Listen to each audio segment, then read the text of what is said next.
Salut à tous, j'espère que vous allez bien. Je vais attendre qu'il y ait du monde qui se connecte un petit peu. Tac.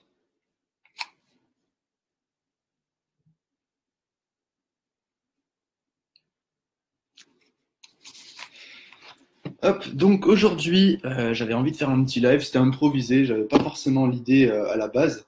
Et je me suis rappelé, en fait, on m'avait posé une question une fois. C'est Kaina qui m'avait demandé un jour, alors je regardais sur mon portable, elle m'a dit, par rapport à une vidéo, que c'était intéressant, c'était une vidéo sur la culpabilité.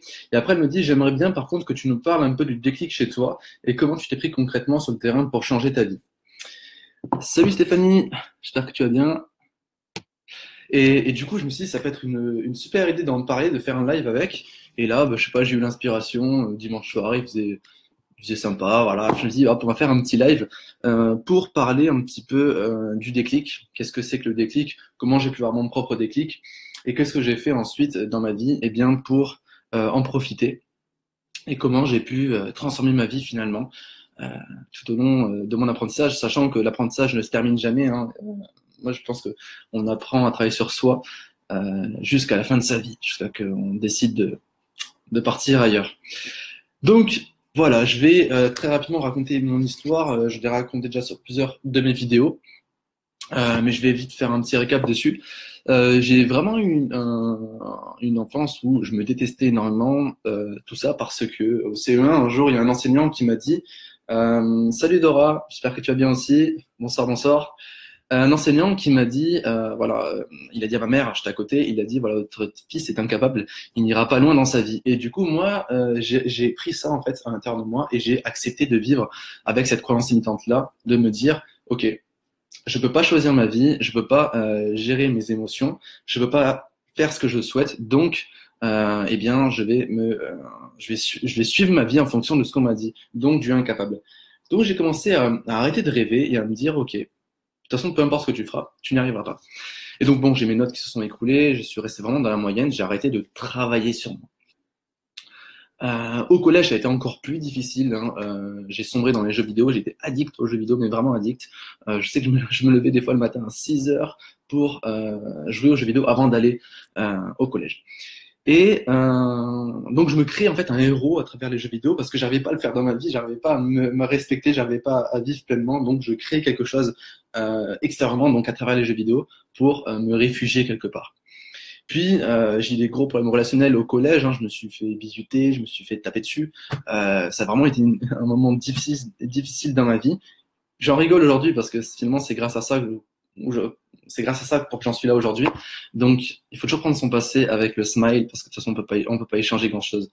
Mais le passé, je vais en parler aujourd'hui, je vais en parler dans ce live. Donc après, je suis arrivé au lycée et pour attraper mon manque de confiance en moi, j'ai eu l'idée de me cacher derrière un certain statut d'un métier. Donc c'était notamment le métier d'ingénieur. Je me dis voilà, je vais tout faire pour être ingénieur, pour attraper mon manque de confiance en moi et pour prouver aux autres, ouais, me cacher derrière un statut. C'est pas quelque chose que j'avais compris au début, hein, mais le positif là-dedans, c'est que ça m'a donné un but. Donc j'avais pour la première fois de ma vie un but, une destination. Euh, vers laquelle aller. Et donc j'ai mes notes qui ont augmenté, j'ai eu de très bons résultats, j'ai eu un très bon bac, et puis après je suis arrivé dans les études supérieures, où là aussi je me suis beaucoup remis en question, parce que je me disais, mais finalement je sais même pas si c'est ça que je veux faire, et j'ai commencé à prendre conscience de mes doutes intérieurs, mais qu'est-ce que je vais faire dans ma vie? Sachant qu'en parallèle, dans la transition lycée-études supérieures, j'étais dans une relation de couple assez compliquée parce que j'étais vraiment dans le statut sauveur. Donc, je sais pas si vous connaissez un petit peu, il y a le sauveur, la victime et le persécuteur. Donc, c'est trois types de personnalités qu'on peut avoir. Et donc là, j'étais vraiment en tant que sauveur, je me vouais à cette personne-là en m'oubliant. Donc, cette personne avait des gros problèmes et je m'en suis créé aussi et je suis rentré dans une certaine forme de dépression où j'ai commencé à perdre énormément d'estime personnelle. Juste après cela, j'ai eu une relation de couple totalement inversée, ce qui m'a appris à m'évader un petit peu. Et voilà, donc dans ces études-là, ça s'est terminé aussi d'une manière assez brutale, dans laquelle je m'y attendais pas. En fait, je vais le dire très clairement, hein, j'ai été trompé. Du coup, ça m'a appris à me dire, voilà, on n'a pas tout pour la vie et on peut pas gérer tout dans sa vie. Et ça a été une partie de mon déclic dans le sens où, au début, quand j'ai appris ça, je me suis beaucoup remis en question. J'ai tout rapporté sur ma faute. C'est ma faute si ceci, c'est ma faute si cela, c'est ma faute si voilà, bref. Et donc, du coup, il y a un moment où j'étais très très bas et je me suis mis une claque mentale en fait. Et je me suis dit, maintenant, il faut arrêter. Faut arrêter les bêtises. Il faut commencer à assumer sa vie et ne pas se placer en tant que victime. Donc là, je t'ai passé du sauveur à la victime. La victime, c'est quoi? C'est la personne qui se dit, c'est pas ma faute, c'est parce que cette personne m'a fait ceci, parce que la société fait cela, parce que personne ne m'aime, je sais pas, tout ça. Tout ce qui nous chamboule dans la tête et on se place en tant que victime. On se dit, voilà, c'est pas ma faute si je vis ça, c'est pas ma faute si j'ai cette pression-là. On se décharge nos responsabilités. Et donc, quand on est en victime, notre confiance en soi, notre estime personnelle, elle chute de manière catégorique. Donc c'est super important de prendre conscience que des fois, quand on se plaint, souvent on se met en tant que victime. Et donc là, je me suis dit, stop, putain, si c'est cette personne-là qui doit gérer mes émotions, si c'est le temps dehors qui doit gérer mes émotions, si c'est les études qui doivent gérer mon bonheur dans ma vie, je me dis, mais c'est pas possible. Et donc là, j'ai eu mon premier déclic. Je me suis dit, waouh, il faut que je fasse autre chose de ma vie. Il faut que je me guide vers, vers ce que j'ai toujours voulu faire finalement. Sauf que je savais pas ce que je voulais faire. Donc, je me suis dit, écoute Antoine, il faut entreprendre. Si tu veux faire ce que tu veux dans ta vie, il faut entreprendre. Créer ton métier. Donc, j'ai commencé à réfléchir à des créations d'entreprises. Donc, ça, c'était en parallèle de mes études. J'ai beaucoup aimé faire ça. Je me sentais pour la première fois de ma vie acteur de ma propre vie. Alors, moi, j'utilise le terme entreprendre pour l'entreprise, mais c'est exactement pareil si on cherche à entreprendre sa vie, à entreprendre un changement dans sa famille, un changement intérieur. Donc voilà, le fait d'entreprendre, prenez-le vraiment de la façon dans laquelle ça match avec vous. C'est super important. Donc voilà. Ensuite, en parallèle, je suis rentré dans le monde du salariat, donc d'abord en tant qu'apprenti, donc en parallèle de mes études, donc dans le domaine de l'aéronautique, qui me passionne, hein, j'aime beaucoup l'aéronautique, et sauf que voilà, j'avais du mal en fait à me laisser guider par quelqu'un d'autre, de gérer ma vie par quelqu'un d'autre. Et alors ça c'est très personnel aussi, c'est important d'en prendre conscience. Voilà, j'avais du mal avec ce métier-là. Et j'ai commencé à entreprendre dans le marketing relationnel où j'ai commencé à apprendre à gérer, alors gérer non, à coacher des personnes, à faire des prises de parole en public, surtout à prendre des décisions, c'est super important, apprendre à prendre des décisions. Et après, je suis rentré dans le salariat vraiment, j'avais fini mes études. J'ai fait 1 an de salariat qui n'avait pas été très évident pour moi, dans le sens où je me retrouvais coincé entre je veux faire ça dans ma vie, mais en ce moment, j'ai pas le temps. Et donc, pendant cette période-là, eh bien, j'ai appris en fait à créer mon business. Donc là, c'est tout ce qui est Get Up and Be Happy, les vidéos, etc. J'ai tout géré ça dans cette année-là, sachant que je reviens à mon déclic. Mon gros déclic avec la rupture, ça a été le fait de travailler sur moi. J'ai énormément lu de livres de développement personnel, j'ai beaucoup travaillé sur moi, mais ça, je vais le détailler encore ici parce qu'on m'a demandé aussi d'expliquer un petit peu mon changement de vie, comment j'ai pu faire concrètement pour passer au niveau supérieur, si je puis dire. Et donc, j'ai réussi à quitter mon travail en septembre 2017 et pour me consacrer 100% à toutes ces vidéos, les programmes en ligne, les conférences, les ateliers, etc., etc. Quelque chose qui me tient enfin à cœur et j'ai enfin acquis cette certaine liberté que je recherchais depuis toujours et cette confiance en soi aussi que j'avais beaucoup perdue. Donc voilà, je vous ai parlé un petit peu de mon déclic. Avant de commencer, j'aimerais parler du terme changer sa vie. Changer sa vie, c'est très personnel. C'est très, très personnel, parce qu'on a tous une vie unique, on est tous uniques sur cette terre, et on a tous une aspiration différente. Et donc, c'est important de prendre conscience que moi, je veux faire ça, ok, je vais me guider vers ça. Toi, tu veux faire ça, ok, guide-toi vers ça. Donc là, je vais donner mes conseils qui m'ont aidé personnellement à grandir, mais toi, tu dois vraiment prendre en considération la chose qui t'aiderait, qui t'apporterait du positif dans ta vie, qui permettrait voilà, de passer au niveau supérieur, comme j'ai pu le dire. La première chose que j'ai dû faire après le déclic, c'est oser me remettre en question. Ça peut paraître très simple de se dire, je me remets en question, mais c'est très difficile. C'est accepter de se dire, ok Antoine, t'as merdé. Là, je me regarde dans le miroir, t'as merdé. Mais tu peux passer au niveau supérieur. Et là, c'est un combat avec l'ego qui va te dire, mais non, Antoine, c'est très bien, reste comme tu es. T'as pas besoin de réfléchir, t'as pas besoin de travailler sur toi, t'as pas besoin de perdre du temps. Et la remise en question, c'est quelque chose de pas évident à faire parce que ça fait souvent très mal.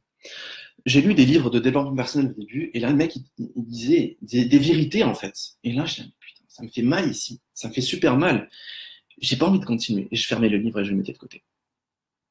Jusqu'au moment où je comprenne que finalement, quand ça fait mal, c'est que le cœur, là, il se dit, waouh, il faut que je travaille quelque part. Quand ça fait mal, c'est que ça match. Et là, on va commencer à se remettre en question et se dire, ok, peut-être que je me suis loupé, mais maintenant, je peux prendre ma vie en main et je peux changer ça. Il faut que j'accepte de me faire mal. Il faut que j'accepte d'entendre certaines vérités ou de comprendre certaines vérités intérieures. Euh, et là, c'est là que c'est important de respecter ses émotions. Quand on s'entend, quand on ose se remettre en question, si tu as envie de pleurer, pleure. Lâche cette colère, par exemple. Hurle dans ton coussin ou je sais pas. C'est important de ressortir les émotions. Très souvent, et surtout chez les hommes, hein, on dit, voilà, surtout reste fort, ne montre pas tes émotions, ne pleure pas, etc. C'est des conneries. C'est super important d'écouter ses émotions. Donc voilà, écouter ses émotions intérieures. Je suis en train de lire ce livre, par exemple, ok, qu'est-ce que ça fait en moi? Vers quoi je peux axer mon travail? Et c'est ce genre de réflexion que j'ai pu mettre en place. L'autre chose que j'ai pu mettre en place pour mon changement de vie, ça a été l'ouverture aux autres. Accepter, malgré ma timidité, d'aller vers les autres, de leur demander des conseils et de demander des conseils. Ça, c'est pas évident. Là aussi, c'est une question d'ego. L'ego qui va te dire, ne demande pas aux autres, ça va montrer que tu es faible. Et il faut accepter, en fait, de se dire, je sais pas tout, finalement. Là, j'ai une problématique intérieure profonde. Qu'est-ce que je peux faire? Comment est-ce que je peux faire pour me sentir mieux? Et là, il y a des gens qui vont t'aider, qui vont t'accompagner, parce qu'on a tous chacun à apprendre aux autres. Super important. Donc, accepter d'aller vers les autres, créer une ouverture personnelle. Je sais qu'au début, j'étais très timide et je me forçais en fait à parler à des inconnus. Et ça m'a donné des résultats très très positifs. J'ai pu rencontrer d'autres personnes grâce à eux, rentrer dans certains réseaux grâce à eux. J'ai pu vivre certaines expériences, j'ai pu être coaché, etc., etc. L'ouverture aux autres permet d'apprendre déjà l'humain, d'apprendre soi-même à s'écouter. Parce que quand on s'ouvre aux autres, il faut aussi savoir s'écouter. Donc voilà. L'autre point très très important, ça a été l'envie d'apprendre. L'envie d'apprendre, c'est super super puissant. Il y a beaucoup de gens qui arrêtent d'apprendre après les études. Bon, c'est bon, j'ai mon diplôme, maintenant j'ai un métier, ça sert à rien d'apprendre. Mais il faut apprendre sur soi, c'est super important. Toujours, toujours, toujours, toujours apprendre sur soi. On ne sait jamais tout dans le monde et on ne saura jamais tout dans le monde. Encore heureux, parce que sinon je pense le cerveau il exploserait. Mais toujours chercher à apprendre sur soi. Dès qu'on a une émotion négative face à un événement, pourquoi j'ai cette émotion négative? Pourquoi je me sens comme ça? Je vais creuser, je vais apprendre sur moi. Pourquoi je réagis de cette façon-là? Comment est-ce que je peux faire pour me débarrasser de cette émotion négative, de cette façon de réagir? Et là, on apprend à travailler sur soi, on apprend à se découvrir et on accepte. Il faut encore une fois se remettre en question. Et voilà, c'est un cheminement comme ça, des escaliers qu'on monte petit à petit pour grandir intérieurement. Donc l'envie d'apprendre, des séminaires, des conférences, des livres, pardon, des audios, etc., etc., des formations, des programmes en ligne. L'envie d'apprendre. Il n'y a pas beaucoup de gens qui prennent conscience que le meilleur investissement qu'on puisse faire de toute sa vie, c'est l'investissement sur soi-même.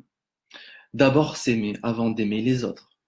D'abord apprendre pour soi avant de communiquer ça aux autres. On dit toujours, donne aux autres. Donne aux autres. Toi, tu verras après. Donne aux autres. Si tu es dans un avion, ils le disent très bien, s'il y a un problème dans l'avion, il y a les masques qui tombent. Ils disent toujours, mettez d'abord votre masque pour ensuite donner le masque à l'autre. Ok? Parce que si toi, tu te sauves pas en premier, tu ne pourras pas sauver les autres. Salut Manuel! Donc tu ne pourras pas aider les autres. Donc c'est important d'avoir une prise de recul sur ça. Ensuite, donc je m'en mêle un petit peu les pinceaux, l'envie d'apprendre. Oui, donc toujours apprendre, apprendre, apprendre sur soi, et après on partage aux autres. Si toi, tu arrives à changer ta vie, que tu arrives à atteindre un certain stade de bien-être, de bonheur, eh bien tu vas pouvoir le partager avec ta famille. Ça se propage, le bonheur. L'enthousiasme, Nietzsche disait, l'enthousiasme, ça se partage, c'est presque contagieux. La bonne humeur est contagieuse. Donc, il faut se guider vers ceci, vers cette ouverture d'apprentissage personnel. Comment on apprend personnellement? Donc, comme j'ai dit, il y a la lecture. Donc ça, c'est un autre point qui m'a énormément aidé. J'ai énormément lu des dizaines et des dizaines de livres de développement personnel. Il suffit pas juste de lire, il faut aussi lire, écrire, lire, écrire, lire, écrire. Si je devais donner les deux gros points de changement personnel, les deux points qui m'ont le plus aidé à changer de vie, ça a été la lecture et l'écriture. Je lisais des bouquins et j'écrivais ce que j'avais appris dans le bouquin. Je lisais des citations et je les écrivais dans le bouquin, dans mon carnet, pardon. Je vivais des expériences au quotidien, je l'écrivais dans mon journal. Aujourd'hui, je suis super content parce que j'ai réussi à parler à une personne que je connaissais pas. Voilà ce que ça a créé en moi. Aujourd'hui, alors je me rappelle, c'était quand j'étais encore étudiant, j'étais très attentif aux cours, alors que des fois non. Voilà ce que ça m'a procuré. Aujourd'hui, j'ai travaillé sur les pensées négatives. Voilà ce que ça m'a fait. Tous les jours, je faisais un feedback de ce que j'avais appris dans la journée, de ce que j'avais vécu dans la journée. C'est un journal intime. Raconter sa journée dans son journal, ça fait énormément de bien. L'écrire avec une forme de travail. Qu'est-ce que j'ai mis en application aujourd'hui et qu'est-ce que j'en ai tiré? Qu'est-ce que j'ai lu dans ce livre et qu'est-ce que j'en ai tiré? Toujours un petit va-et-vient. Donc oui, l'écriture. Dans l'écriture, il y a aussi la gratitude que j'ai pu mettre en place tous les jours. Dans mon journal, je mettais en quoi j'avais de la gratitude. J'avais de la gratitude parce que j'avais lu un bouquin qui m'a apporté beaucoup de choses. J'avais de la gratitude envers cette personne parce qu'elle m'avait apporté ce positif-là. J'ai de la gratitude envers la vie. J'ai de la gratitude envers moi-même parce que j'ai osé me dépasser aujourd'hui. J'ai de la gratitude envers la douche que j'ai passée parce que j'ai kiffé la douche que j'ai prise. Ça peut vraiment être sur tout. Et la gratitude, donc c'est aussi un point clé qui m'a aidé à grandir. La gratitude te permet d'avoir une ouverture sur le monde et d'accepter la beauté du monde, d'accepter toutes les belles choses qui nous arrivent tous les jours. J'ai même mis une fois, j'ai de la gratitude, j'étais très malade, j'ai de la gratitude parce que je suis pas plus malade que je le suis et je me suis rendu compte de la chance que j'avais. J'avais, je sais plus, je vais avoir une angine ou je sais pas. Et je me suis dit, waouh, j'ai qu'une angine. Il y a des gens qui ont pire dans la vie. Moi, j'ai pas à me plaindre. Donc, merci d'avoir qu'une angine. Tout un tas de choses. Merci pour mes yeux, merci pour mes oreilles, tout un tas de choses. On peut remercier ça dès qu'on en prend conscience. Et merci pour le ciel bleu qu'il y a pu y avoir. Merci pour cette balade que j'ai pu avoir aujourd'hui. Et à force de travailler la gratitude, tu vas voir les belles choses partout, et même dans les pires choses. Donc voilà, toujours se dire qu'est-ce qu'il y a de beau dans ce que je suis en train de vivre et l'écrire tous les jours, tous les jours, tous les jours. Ou le penser aussi. Tu marches dans la rue, une rue banale. Et là, tu vas te concentrer sur tout ce qui t'entoure, les gens qui passent, la vie. Et tu vas dire, waouh, c'est beau ça. Merci pour ça. Merci d'avoir cette expérience-là. La vision du futur, c'est un autre point. Alors, quand je dis vision du futur, c'est par rapport à la positivité. J'ai arrêté de me dire, et si jamais il y a ça qui se passe? Et si jamais je me plante? Et si jamais?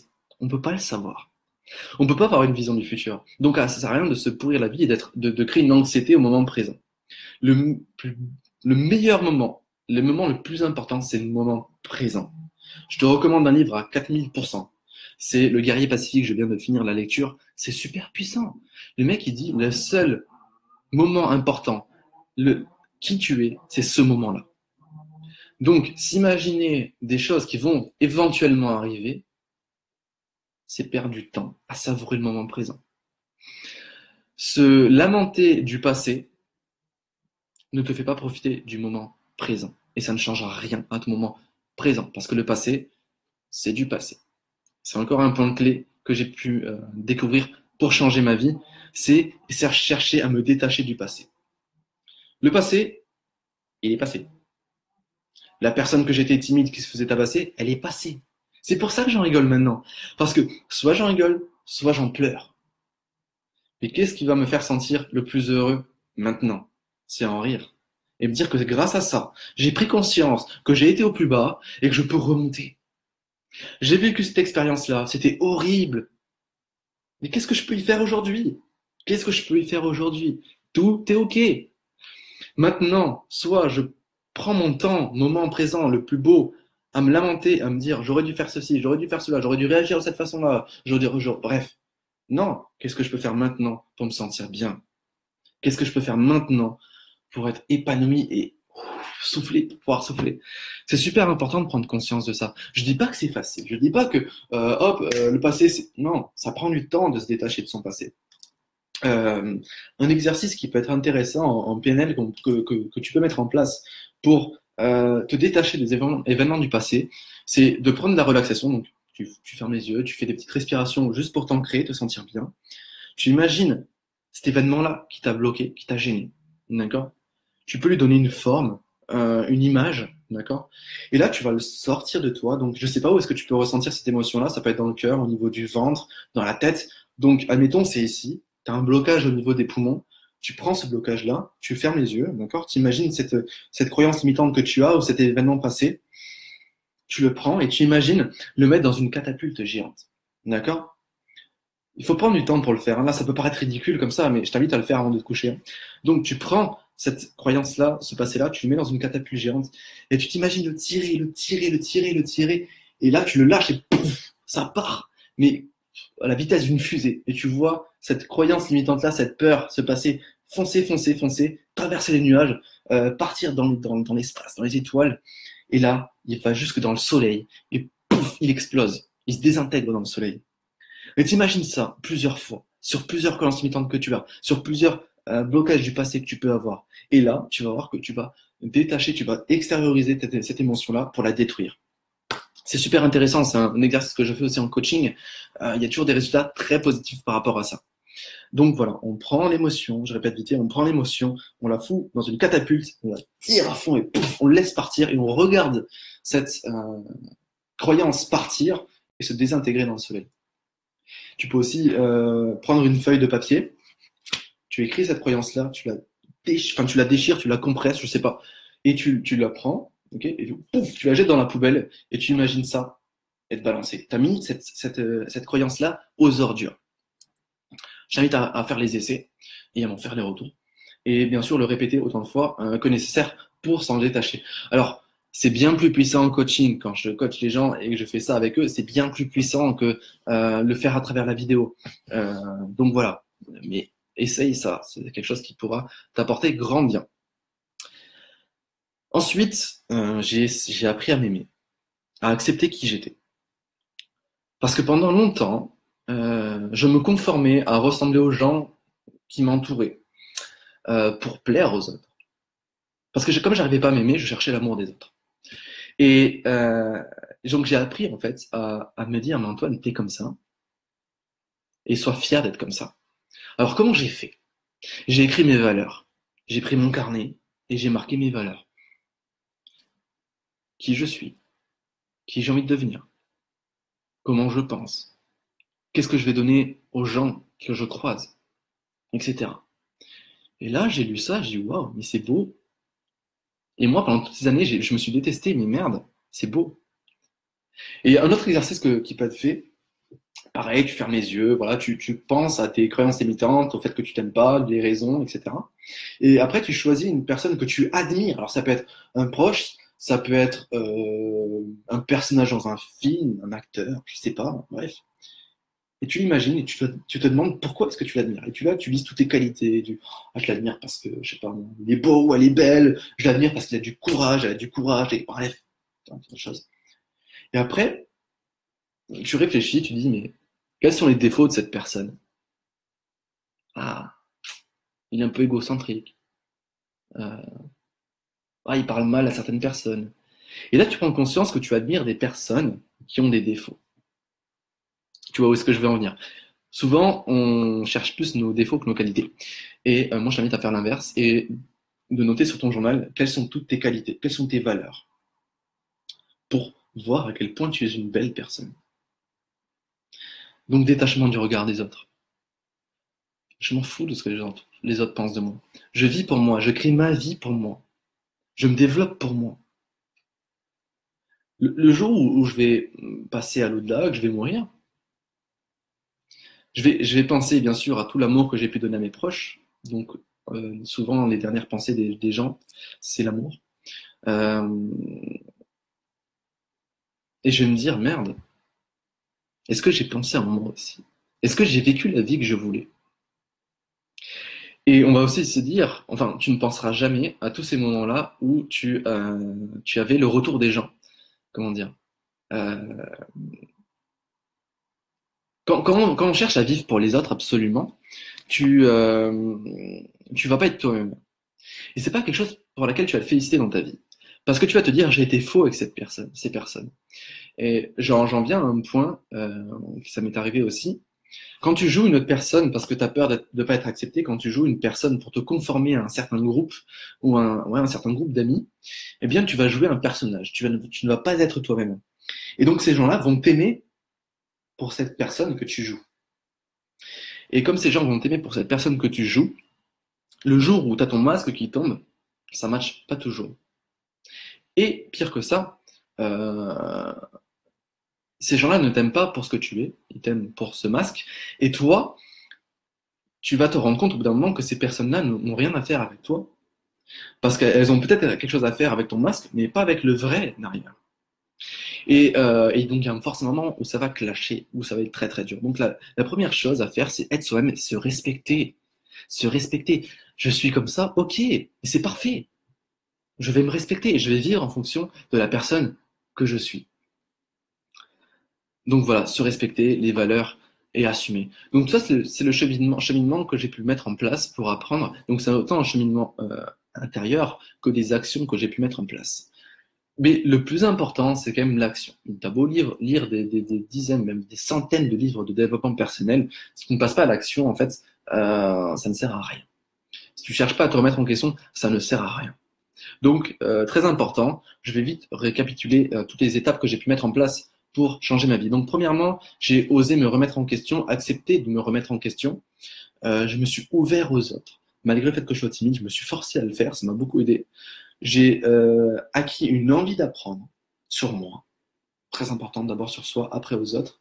J'ai beaucoup lu, j'ai beaucoup écrit, beaucoup écrit. J'ai exercé la gratitude, apprendre à apprécier le moment présent, à apprécier ce que j'ai pu vivre dans la vie, apprécier les personnes que j'ai croisées. Euh, je me suis détaché d'une vision du futur pessimiste et j'en ai créé une vision du futur positive. Je me suis détaché de mon passé.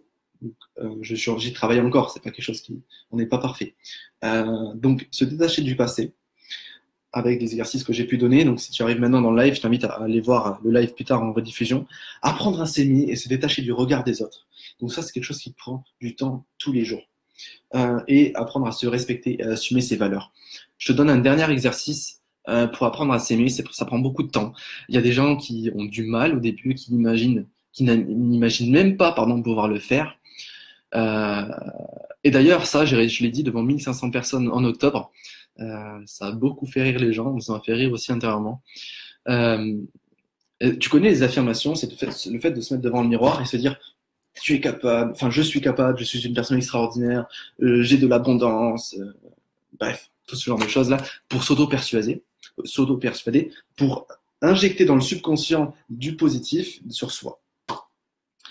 Eh bien, c'est beau de se dire je m'aime, etc., ou je t'aime devant le miroir, c'est beau, mais si tu t'habilles en costard, la personne que tu aimes, c'est la personne qui est cachée derrière ce masque.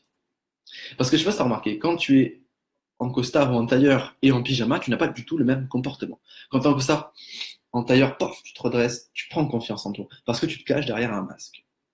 Et en pyjama, je t'en fous, t'es là, voilà, bon, il y a personne qui me voit, je m'en fiche, je suis chez moi. Il y a deux comportements totalement différents. Donc, pour apprendre à réellement s'aimer, eh bien, il faut le faire tout nu, ou tout nu. Se voir dans le miroir et s'accepter tel qu'on est. S'aimer tel que l'on est. Ça peut paraître débile, ça peut paraître bizarre de faire ça. D'ailleurs, je te conseille de faire ça tout seul, toute seule, devant le miroir, et te dire, waouh, c'est cette personne que j'aime. C'est pas celle qui est cachée derrière un style vestimentaire. Comme ça, après, quand tu auras réussi à travailler sur l'amour de toi, avec ces conditions-là, donc tout nu ou tout nu devant le miroir, peu importe comment tu seras habillé, peu importe la condition dans laquelle tu seras, tu t'accepteras. Et tu aimeras ton vrai toi, celui qui est ici, là, dans le cœur. Super important. Donc, voilà pour ce petit live, ça a duré une demi-heure. Parfait, parfait. Est-ce qu'il y a des questions par rapport à ça? Est-ce que vous avez encore des questions par rapport aux choses que j'ai pu mettre en place dans ma vie pour changer? Voilà, voilà. Donc du coup, en attendant les questions, je vais vite parler de mon nouveau programme. J'ai mis un jour mon programme sur les habitudes pour gagner en confiance en soi. J'ai déjà eu des retours très positifs sur cette formation.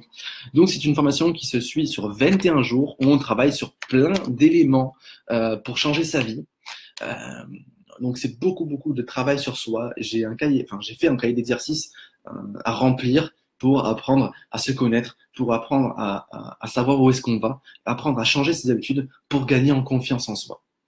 Dans cette formation, je donne toutes les choses que j'ai pu mettre en place, toutes les choses que j'ai appris pour changer sa vie et vivre bien plus épanouissement.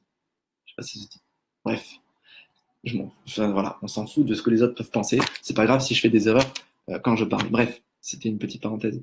Donc voilà, dans ce programme qui dure 21 jours, tu accèdes à un espace membre où tu peux suivre la formation à ton rythme.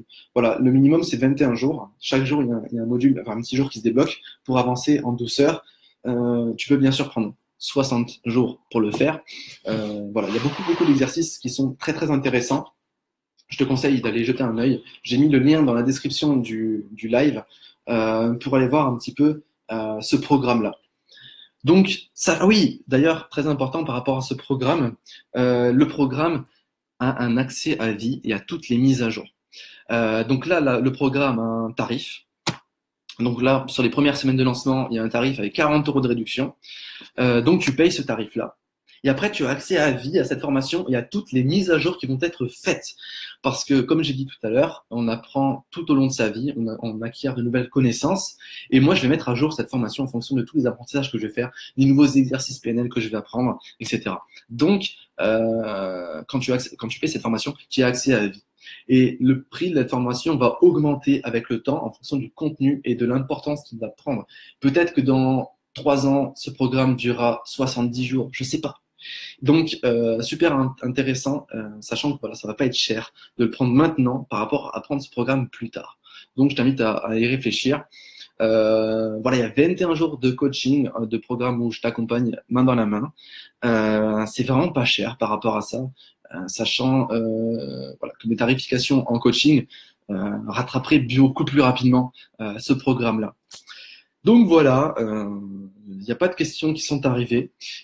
Écoutez, je vous souhaite à tous une magnifique soirée. Je vous souhaite une très très belle semaine à vivre et je vous invite vraiment à avoir une réflexion sur vous-même et de se dire que tout est parfait dans la vie et que peu importe le passé qu'on a, peu importe la situation dans laquelle on est, eh bien, il y a toujours quelque chose à faire. Il y a toujours un changement à faire intérieur et la plus belle chose qu'on puisse faire dans sa vie, c'est accepter d'être soi-même et chercher à évoluer tout au long de sa vie.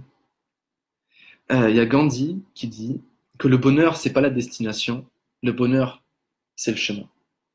Et au début, je me disais, mais non, je serais heureux le jour où j'aurais atteint cette indépendance financière, le jour où j'aurais atteint, je sais pas, bref.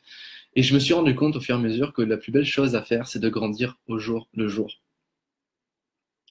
C'est de se rendre compte qu'on prend du temps pour soi, qu'on prend du temps à s'aimer et qu'on va le partager. Et ça, c'est la plus belle chose qui puisse nous arriver dans notre vie. Apprendre, apprendre, apprendre.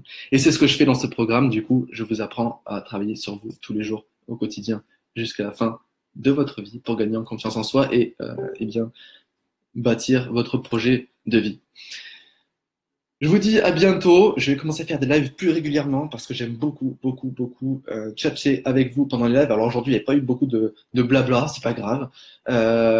Mais c'est vraiment un format que j'adore. J'adore être avec vous en live. Allez, belle semaine à vous. Bye bye.